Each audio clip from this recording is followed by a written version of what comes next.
جیسے ہی ماہنور زین سے ملنے کے لیے نیچے آتی ہے تو زین ماہنور کو کہتا ہے، ماہنور کیا آپ کو میری آنکھوں میں اپنے لیے محبت نہیں دکھتی؟ آپ اس بات کو مان کیوں نہیں لیتی کہ میں آپ سے انتہا کی محبت کرتا ہوں؟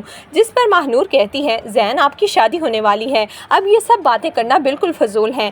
جس پر زین کہتا ہے کہ میں اس شادی کو نہیں مانتا، جو شخص محبت کے سفر پر نکل جائے پھر اسے واپس نہیں موڑا جا سکتا۔ ماہنور مجھے صرف ایک سوال کا جواب چاہیے، کیا میری محبت یک طرفہ تھی؟ کیا وہ محبت کے وعدے جو میری آنکھوں نے کیے تھے وہ صرف مجھ تک محدود تھے؟ مجھے آج سچ سچ بتائیں، کیا آپ بھی مجھ سے محبت نہیں کرتی تھیں؟ کیا آپ کو بھی میرے وجود سے اپنائیت محسوس نہیں ہوئی؟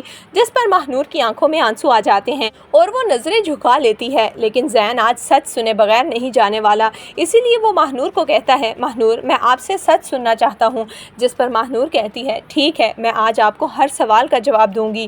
ہاں زین، مجھے آپ سے محبت ہے، میں آپ سے محبت کرنے لگی تھی، لیکن جب مجھے اس بات کا احساس ہوا کہ میری محبت سوائے مشکلات کے آپ کی زندگی میں اور کچھ بھی نہیں لا سکتی تو میں نے اپنے قدم پیچھے کر لیے۔ مہوش بھی آپ سے بہت محبت کرتی ہے اور آپ کی امی نے مہوش کو آپ کے لیے پسند کیا ہے، وہ بالکل بھی برداشت نہیں کریں گی کہ میں ان کی بہو بنوں۔ لیکن میں آپ کو آج یہ بتانا چاہتی ہوں کہ شروع سے ہی مجھے آپ بہت پسند ہیں، لیکن محبت پا لینے کا نام نہیں ہوتا۔ میں اس بات کو تسلیم کر چکی ہوں کہ ہمارے راستے جدا ہیں۔ یہ کہہ کر ماہنور وہاں سے چلی جاتی ہے۔ زین وہیں بیٹھا اپنی گاڑی کے پاس آنسو بہانے لگتا ہے، کیونکہ اتنے عرصے سے وہ جس سوال کی تلاش میں تھا آج اسے وہ جواب مل گیا، لیکن کل اس کی مہندی ہے اور اب زین چاہ کر بھی کچھ نہیں کر پا رہا۔ زین اپنے آپ کو بالکل بے بس محسوس کرتا ہے۔ جیسے ہی زین گھر آتا ہے تو علیزہ اس کے پاس آ کر کہتی ہے، زین کیا ہوا؟ کیا تم ماہنور سے ملے؟ جس پر زین کہتا ہے، ہاں میں ملا اور مجھے اپنے ہر سوال کا جواب مل گیا اور مجھے یہ بھی پتہ چل گیا کہ میں مہوش کے ساتھ نہیں رہ سکتا۔